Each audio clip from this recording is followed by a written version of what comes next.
दादी अनम की हमारे साथ मौजूद हैं। माँ जी मैनू की होया थानू की कहना चाहते हो? ਅਸੀਂ ਕਹਿਣਾ ਚਾਹੁੰਦੇ ਹਾਂ ਇਨਸਾਫ ਸਾਨੂੰ ਚਾਹੀਦਾ। ਸਾਡੀ ਧੀ ਨਾਲ ਬੜੀ ਸਖਤੀ ਹੋਈ ਹੈ। ਅਸੀਂ ਅੱਜ 2 ਦਿਨ ਇਨਸਾਫ ਪਾਈ ਦੀ ਅੱਖਾਂ ਬੰਦ ਹੋ ਗਿਆ ਰੋ ਰੋ ਸਾਡੀ ਧੀ इन्हू कॉल कर लो। अच्छा ਤੇ ਸਾਡੀ ਧੀ ਨਾਲ ਬੜੀ ਸਖਤੀ ਹੋਈ ਹੈ, ਬੜੀ ਜ਼ਿਆਦਤੀ ਹੋਈ ਹੈ। ਸਾਡੀ ਧੀ ਨੂੰ ਮਾਰ ਛੜਿਆ, ਬੜੀ ਸਖਤੀ ਨਾਲ ਮਾਰਿਆ। ਨਹੀਂ ਬਰਦਾਸ਼ਤ ਨਹੀਂ ਕਰ ਸਕਦੇ। कोई गल हुई सी आखिरी बारी अनम दे नाल थोड़ी इधर जाहिर है आके बैठी भी रही है कितनी देर लड़के? ਮੈਂ ਅਨਮ ਕੋ 3-4 ਦਿਨ ਰਹਿ ਕੇ ਗਿਆ ਸੀ। थोड़ा उच्ची बोलो माँ। ਸਾਡੇ ਸਾਹਮਣੇ ਹੋਈ ਉਧਰ ਦੀ ਆਏ ਨੇ, ਸਾਡੇ ਸਾਹਮਣੇ ਉਹ ਆਏ ਨੇ। ਅਸੀਂ ਉਹਨਾਂ ਕੋਲ ਮਾਫੀ ਮੰਗੀ ਹੈ। ਅਸੀਂ ਕਦੀ ਬਸਾਰੇ ਤੁਸੀਂ ਮਾਫੀ ਮੰਗੀ ਹੈ? ਅਸੀਂ ਮਾਫੀ ਮੰਗਿਆ। ਮੁੰਡਾ ਮੇਰਾ ਦਾਦਾ ਤੁਹਾਡੇ ਉਹ ਜਿਹੜਾ ਅਨਮ ਦਾ ਭਰਾ ਹੈ ਉਹਨੂੰ ਮਾਰ ਕੇ ਗਿਆ ਹੈ, ਠੀਕ ਹੈ? ਅਨਮ ਨੂੰ ਛੱਡ ਕੇ ਗਿਆ, ਧਮਕੀ ਦੇ ਕੇ ਗਿਆ ਮੈਂ ਤੈਨੂੰ ਵੱਢ ਦੇਵਾਂਗਾ, ਠੀਕ ਹੈ? ਉਹਦੇ ਬੱਚੇ ਲੈ ਗਿਆ, ਉਹਦੀ ਦੁੱਧ ਪੀਂਦੀ ਬੱਚੀ ਲੈ ਗਿਆ ਉਹਦੇ ਕੋਲੋਂ। ਮਾਫੀ ਤੁਸੀਂ ਮੰਗੀ ਹੈ? ਕਾਹਦੀ ਮੰਗੀ ਮਾਫੀ? ਬਾਬੇ ਨੂੰ ਵੀ ਆਹੀ ਮੰਗੀ। ਮੈਂ ਕਿਹਾ ਅਸੀਂ ਆਪਣੀ ਧੀ ਵਸਾਣੇ ਚਾਹੁੰਦੇ ਹਾਂ, ਅਸੀਂ ਇਹ ਨਹੀਂ ਇੰਤਜ਼ਾਰ ਨਹੀਂ ਫਲਾਣੇ ਚਾਹੁੰਦੇ। ਸਾਡੀ ਧੀ ਵਸਣੀ ਚਾਹੀਦੀ ਹੈ। ਸਾਨੂੰ ਮਾਫ ਕਰ ਦੇ। ਬੱਚੇ ਦੀ ਗਲਤੀ ਹੋਈ ਹੈ, ਬੱਚੇ ਨੇ ਸਾਡੇ ਇਹ ਬੱਚੇ ਤੁਸੀਂ ਜਵਾਈ ਕੋਲੋਂ ਮਾਫੀਆਂ ਮੰਗਦੇ ਰਹੇ ਹੋ? ਜਵਾਈ ਕੋਲੋਂ ਦੇ ਮਾਪਿਓ ਉਹਦੇ ਮਾਪਿਓ ਕੋਲੋਂ ਮਾਫੀਆਂ ਕਾਹਦੀ ਮਾਫੀ ਮੰਗਦੇ ਰਹੇ ਹੋ? ਤੁਸੀਂ ਕੀ ਗਲਤੀ ਕੀਤੀ ਹੈ? ਆਪਣੀ ਧੀ ਉਹਨੂੰ ਦੇ ਛੱਡੀ ਹੈ, ਗਲਤੀ ਕੀਤੀ ਹੈ? ਧੀ ਵਸਾਣੀ ਅਸੀਂ ਧੀ ਵਸਾਣ ਲਈ ਉਹਨਾਂ ਦੇ ਮਾਫੀਆਂ ਮੰਗਦੇ ਪਏ ਹੋ ਤੇ ਹੁਣ ਧੀ ਤੁਹਾਡੇ ਘਰ ਵੇਖੋ ਕਿਵੇਂ ਆਈ ਹੈ। ਮੰਗੀਆਂ ਤਰਲਾ ਲਾਇਆ। ਮੇਰੀ ਧੀ ਆ ਜਿਹੜੀ ਡਿੱਗੀ ਦੀ ਸੱਸ ਦੇ ਪੈਰਾਂ 'ਚ ਪੈ ਰਹੀ। ਅਨਮ ਪੈਰਾਂ ਤੇ ਡਿੱਗੀ ਹੈ? ਡਿੱਗੀ ਰਹੀ, ਰੋਂਦੀ ਰਹੀ। ਉਹਨਾਂ ਇੰਨਾ ਨਹੀਂ ਆਖੇ ਬਿੰਦੀ ਰੋੜ। ਮੈਂ ਆਖੇ ਮਾਂ ਜੀ ਇਹ ਕੋਲ ਕਰੋ ਜ਼ਰਾ। ਅਨਮ ਜਿਹੜੀ ਹੈ ਸੱਸ ਦੇ ਪੈਰਾਂ ਤੇ ਡਿੱਗੀ ਹੈ। ਅੱਛਾ ਕਿਉਂ ਡਿੱਗੀ ਹੈ? ਅਨਮ ਨੇ ਕੀ ਕੀਤਾ ਹੈ? ਇਹੀ ਤਾਂ ਮਾਫੀ ਦੇ। ਮੈਨੂੰ ਲੈ ਜਾ ਮੇਰੇ ਨਿੱਕੇ ਨਿੱਕੇ ਬੱਚੇ ਨੇ ਬੱਚੇ ਲੈ ਕੇ 10 ਰੋਂਦੀ ਸੀ ਤੇ ਮੈਂ ਹੁਣ ਬਾਹਰ ਛੱਡੋ ਕਿ ਮੈਂ ਧੀਆਂ ਨੂੰ ਸਬਰ ਕਰ ਜਾ। ਫਿਰ ਬਾਬੇ ਨੇ ਮਾਫੀ ਮੰਗੀ। ਧੀ ਸਾਡੀ ਧੀ ਉਹ ਦਾਦੇ ਨੇ ਵੀ ਮਾਫੀ ਮੰਗੀ ਹੈ? ਤੇਰੇ ਮੁੰਡੇ ਨੇ ਮਾਫੀ ਮੰਗੀ। ਉਹਨਾਂ ਕੋਲ ਉਹ ਵੀ ਨਹੀਂ ਹੋਣਾ ਸਾਡੀ। तुसा क्यों माफी? माँ जी मेरी माँ मेरी गल सुन। तुसा माफी किस गल दी? तुसी धी दित्ती है तां माफी मंगी है? धी विआह दित्ती, ओनू जवान कर दिता, ओनू विआह दिता, ए माफी मांग रहे हो तुसी? क्यों माफी मंगदे रहे हो? साडी धी दा घर ना जेड़े बच्चे ने ओदे छुट्टन। साडी धी अपने घर वाद रखी। साडी ये कित्थों कर सकदी है? बेचारी ने मसाई कड्डी अपने घरों घर दे दा होई है ते भाई माफी दे छो साडे बच्चे दे साडे। माइक कॉल करो या ये मुझे पकड़ाए, इधर पकड़ाओ। चलो हुन बोलो। ਇਹ ਗੱਲ ਬਾਤ ਇਹ ਸਾਡੇ ਅਸੀਂ ਵੀ ਮਾਫੀ ਮੰਗ ਕੇ ਕੀ ਇਤਰਾ ਕੋਈ ਕੀਤਾ। ਮਾਫੀਆਂ ਮੰਗਣ ਨਾਲ ਫਿਰ ਧੀ ਵਸ ਗਈ ਹੈ?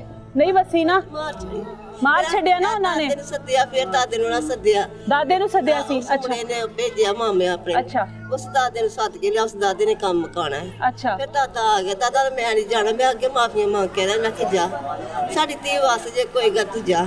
ਫਿਰ ਆ ਗਿਆ 3 ਤੋੜ ਕੇ ਪੋਤਰੀ ਨੂੰ ਗਿਆ। ਫਿਰ ਵੀ ਉਹਨਾਂ ਕੋਲ ਮਾਫੀਆਂ ਮੰਗੀਆਂ। ਮੈਂ ਜਾਣਦੀ ਹਾਂ ਸਾਰੀ ਮਾੜੀਆਂ ਜਾਂ ਤੂੰ ਤਗੜੇ ਆਪ ਸਾਹਿਬ ਇਹ ਮੇਰੀ ਪੋਤਰੀ ਨੂੰ ਸਾਲ ਬੱਚੇ ਨੇ ਨਿੱਕੇ ਨਿੱਕੇ ਸਿਆ ਮੈਂ ਮੇਰੀ ਬੱਚੀ ਰਹਿ ਨਹੀਂ ਸਕਦੀ। ਅਸੀਂ ਜੇ ਨਾ ਇਸ ਨੂੰ ਦੇਖ ਨਹੀਂ ਸਕਦੇ ਵੀ ਤੇ ਅਸੀਂ ਮਾੜੇ ਆ। ਇਹ ਫਿਰ ਦਾਦਾ ਮਾਫੀ ਮੰਗਦੇ ਫਿਰ ਤੇ ਤੋੜ ਕੇ ਗਿਆ।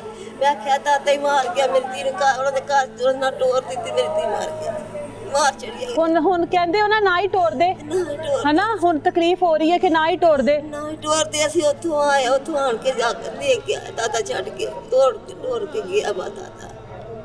ਅਸੀਂ ਤੇ ਧੀਆ ਗੱਲ ਚੜਪਾਉਂਦੇ ਨਹੀਂ ਆਉਂਦੇ। ਧੀ ਨੂੰ ਵਸਾਉਣ ਲਈ ਪੈਰਾਂ ਤੇ ਵੀ ਡਿੱਗ ਪਏ ਹੋ। ਧੀ ਵਸ ਪਵੇ, ਆਪਣੇ ਬੱਚਿਆਂ ਕੋਲ ਚਲੀ ਜਾਵੇ। ਧੀ ਅੱਜ ਦੁਨੀਆ ਵਿੱਚ ਹੀ ਨਹੀਂ ਰਹੀ ਹੈ। ਅੱਜ ਉਹਦੇ ਬੱਚੇ ਜਿਹੜੇ ਨੇ ਉਹ ਖੁਆਰ ਹੋ ਜਾਣਗੇ ਮਾਂ ਤੋਂ ਬਗੈਰ। ਆ ਉਹਦੀ ਧੀ ਜਿਹੜੀ ਹੈ ਲੱਭਦੀ ਹੋਣੀ ਹੈ ਮਾਂ ਨੂੰ ਜਿਹੜੀ ਦੁੱਧ ਪੀਂਦੀ ਹੈ। ਉੱਥੇ ਆਏ ਬੱਚਿਆਂ ਵਾਸਤੇ ਤੇ ਅਸੀਂ ਤਰਲਾ ਪਾਉਂਦੇ ਪਏ ਸੀ। ਬੱਚਿਆਂ ਵਾਸਤੇ ਤੇ ਅਸੀਂ ਕੰਮ ਕਰਦੇ ਪਏ ਸੀ। ਉਹਨਾਂ ਬੱਚਿਆਂ ਵਾਸਤੇ ਇਹਦੇ ਚ ਧੀ ਮੇਰਾ ਕੇ ਉਹ ਚ ਧੀ ਮੇਰਾ ਹੋ ਜਾਣਾ। ਇਹ ਆਪਣੇ ਘਰ ਬਾਤ ਹੋਏ ਸਾਡੀ ਧੀ। ਇਹ ਗੱਲ ਤੇ ਧੀਏ ਬਾਤ ਹੀ ਇਹ ਸਾਡੀਆਂ ਸੁਣਦਾ ਫਰਿਆਦ ਦਾ ਤੇ ਸਾਨੂੰ ਇਨਸਾਫ ਚਾਹੀਦਾ। ਤੇ ਸਾਡੀ ਧੀ ਨੇ ਇਸ ਤਰ੍ਹਾਂ ਕੀਤਾ, ਉਹਨੇ ਡੰਪ ਮਾਰਿਆ, ਕਤਲ ਕਰ ਦਿੱਤਾ। ਉਹਦੇ ਵੀ ਕਤਲ ਹੋਣਾ ਚਾਹੀਦਾ। ਉਹਨੂੰ ਗੋਲੀ ਮਾਰਨੀ ਚਾਹੀਦੀ ਹੈ। ਉਹਨੂੰ ਸਜ਼ਾ ਹੋਣੀ ਚਾਹੀਦੀ। ਚੰਗਾ ਹਾਫਜ਼ ਹੈਗਾ ਉਹ ਕਿਵੇਂ ਮਾਰਦਾ ਰਿਹਾ ਉਹਨੂੰ, ਉਹਦੀ ਹੱਡੀਆਂ ਤੋੜ ਦਿੱਤੀਆਂ। ਚੰਗਾ ਹਾਫਜ਼ ਹੈ। ਉਹਨੂੰ ਬੀਵੀ ਦੇ ਹਕੂਕ ਦਾ ਹੀ ਨਹੀਂ ਪਤਾ ਉਹ ਚੰਗਾ ਹਾਫਜ਼ ਹੈ। ਉਹਨੂੰ ਇਹ ਨਹੀਂ ਪਤਾ ਕਿ ਬੱਚਿਆਂ ਦੀ ਮਾਂ ਮੈਂ ਉਹਨਾਂ ਕੋਲੋਂ ਖੋਹ ਲਈ। ਉਹ ਕਾਹਦਾ ਹਾਫਜ਼ ਹੈ? ਉਹ ਤੁਸੀਂ ਹੁਣੇ ਵੀ ਉਹਨੂੰ ਹਾਫਜ਼ ਕਹੀ ਜਾ ਰਹੇ ਹੋ।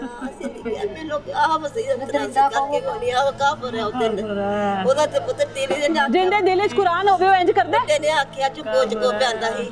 ਬੁੱਢੇ ਨੇ ਆਖਿਆ ਤੇਰਾ ਕੁਰਾਨ ਪੜੇਦਾ ਪੁੱਤਰ, ਤੇਰੀ ਠੰਡਕ ਹੋਣੀ ਚਾਹੀਦੀ ਆ। ਕਿੰਨੇ ਕਿਹਾ? ਦਾਦੇ ਨੇ ਕਿਹਾ ਉਹਦੇ ये आप पकड़ के ना माँ जी के पास करें। ਨਾ ਆਖਿਆ ਤੇਰੀ ਠੰਡਕ ਹੋਣੀ ਚਾਹੀਦੀ। ਅੱਛਾ ਤੇ ਤਵਸ਼ ਹੀ ਬੜੀ ਆ। ਤੂੰ ਕਿੱਥੋਂ ਦਾ ਹਾਫਜ਼ ਆ? अच्छा ਦਾਦੇ ਨੇ ਕੀਤੀ। दादे ने क्या? अच्छा ਦਾਦੇ ਦਾ ਪਿਓ ਆ ਗਿਆ ਉਹ ਕਰਕੇ ਆਦੇ ਅੱਜ ਉਮਰਾ ਕਰਕੇ। ਉਹਨੇ ਆਖਿਆ ਤੁਸੀਂ ਪਿਓ ਮਾਂ ਪਿਓ ਨੂੰ ਸਮਝਾਉਂਦੇ ਨਾ, ਗਵਾਉਂਦੇ ਨਹੀਂ। ਘਰ ਬਗੇੜਦੇ ਨਹੀਂ ਪੁੱਤਰ ਦਾ। हाँ ਤੇ ਤੁਸੀਂ ਕਿੱਥੋਂ ਆ ਜੀਓ? ਤੁਸੀਂ ਤੇ ਕਿੱਥੋਂ ਤੁਸੀਂ ਯਾਦ ਕੰਬਰਾ ਕਰਕੇ ਆਏ ਕੋਈ ਤੁਸੀਂ ਆ ਬੁਰਾ ਹੱਜ ਕਰਕੇ ਨਹੀਂ ਇਦਾਂ ਦਾ ਤਪੇ ਦਾ ਪਿਆ ਫਿਰ ਕੋਈ ਗੱਲ ਨਹੀਂ ਚੁੱਪ ਕਰ ਫਿਰ ਕੋਈ ਗੱਲ ਹੀ ਨਹੀਂ ਆਈ ਅਸੀਂ ਆਖਿਆ ਅਸੀਂ ਫਿਰ ਵੀ ਆਪਣੀ ਧੀ ਵਸਾਣੇ ਚਾਹੁੰਦੇ ਸਾਨੂੰ ਮਾਫੀ ਦੇ ਫਿਰ ਵੀ ਅਸੀਂ ਮਾਫੀ ਤੇ ਧੀ ਤੋੜ ਕੇ ਗਿਆ ਫਿਰ ਬਹੁਤ ਪੋਤਰੀ ਤੋੜ ਕੇ ਗਿਆ ਤੇ ਦੂਜੇ ਦਿਨ ਫਿਰ ਸੁਣ ਲਿਆ ਪਰਸੋਂ ਫਿਰ ਆ ਗਏ ਅਲੇ ਕਤਲ ਕਾਸ਼ੀ ਮਾਰ ਛੱਡੀ ਧੀ ਸਾਨਾ ਹੋਇਆ ਵਾਕਿਆ ਤੇ ਕੂਕਾ ਹੋਇਆ ਅਸੀਂ ਦੱਸ ਕਿੱਥੇ ਦਵਾਈ ਪਾਈ ਹੁਣ ਸਾਨੂੰ ਸਾਫ ਚਾਹੀਦਾ ਧੀਏ ਤੁਸੀਂ ਸਾਫ ਸਾਨੂੰ ਦਵਾ माँ जी मुझे ये बताएं आप अपने पास करें आपकी तो जाहिर है बेटी है बेटियां माँ से हर बात आके दुख सुख बांटती हैं अनम ने कभी पहले शिकायत की ये मारपीट करता था मारपीट करने वाला बंदा जो है ना वही अपनी बीवी के साथ ऐसा सलूक कर सकता है ये नहीं कि उसको गुस्सा आया और उसने आखिरी बार 5 साल बाद अनम की जान ले ली इससे पहले भी मारपीट तो करता ही होगा सानू अनम ने कदी नहीं दसिया तुसी कदी पुछया भी नहीं थी कोलो नहीं पूछे तो कहंदी अम्मी झगड़ा करदा मारिया ने ਪੁੱਛਿਆ ਕਈ ਵਾਰੀ ਆਖਿਆ ਨੂੰ ਤੈਨੂੰ ਮਾਰਦਾ ਕਹਿੰਦਾ ਮੈਂ ਜੀ ਕੱਲ ਨਾਲ ਮੇਰੇ ਨਾਲ ਝਗੜਾ ਕਰਦਾ ਮਾਰਿਆ ਨੇ ਮੈਨੂੰ ਇਹ ਜਿੰਦਾ ਹੱਥ ਖੁੱਲਾ ਹੋਵੇ ਨਾ ਉਹ ਹੀ ਇੰਜ ਕਰਦਾ ਹੈ ਹਾਂ ਬਸ ਸਾਡੀ ਧੀ ਨੇ ਧੀ ਸਾਨੂੰ ਦੱਸਿਆ ਕਿ ਮੈਨੂੰ ਮਾਰਿਆ ਮੈਨੂੰ ਨੇ ਇੰਜ ਮੇਰੀ ਧੀ ਨੇ ਆਖਿਆ ਵੀ ਮੈਨੂੰ ਮਾਰਿਆ ਮੈਂ माँ बाप वालिद नहीं है वालदा दादी दादा पैरों पर गिरते रहे हाथ जोड़ते रहे हमारी बेटी को बसा लो तरले करते रहे मिन्नतें करते रहे हमारी बेटी को बसा लो उसको उसके बच्चों से दूर ना करो वो अपने बच्चों के साथ रहना चाहती है वो 7 से 8 माह की बच्ची जो कि माँ के दूध पर पल रही है उस बच्ची के ऊपर ये जुल्म ना करो इसको ले जाओ ताकि ये अपने बच्चों के पास रहे अपने बच्चों के पास सर पर सलामत रहे लेकिन नहीं माने पैरों पर कौन गिरता है बेटी वाले होना ये कसूर होता है कि अपनी बेटी को बसाने के लिए उनके घर वालों के उसके शोहर के पैरों तक में गिरते हैं गलती भी उनकी और माफियाँ भी ये मांगते रहे घर बसाने की हर मुमकिन कोशिश की घर नहीं बसा वो लड़की आज इस दुनिया में नहीं रही कहाँ गई वो माफियाँ कहाँ गई वो तलाफियाँ अब तक हम लोग उसी जगह पर अटके हुए हैं कि हम लोग लड़की वाले हैं और हम लोगों ने माफियाँ मांगनी है हम लोगों ने अपनी बेटी को बसाने के लिए हर वो मुमकिन कोशिश करनी है और उसको भेजना है वापस उसके घर चाहे कुछ भी हो जाए उसकी शादी हो गई है उसके ऊपर तलाक की स्टैंप नहीं लगवानी उसको मुर्दा हालत में कबूल कर लेना लेकिन तलाक याफ्ता बेटी को घर में नहीं बिठाना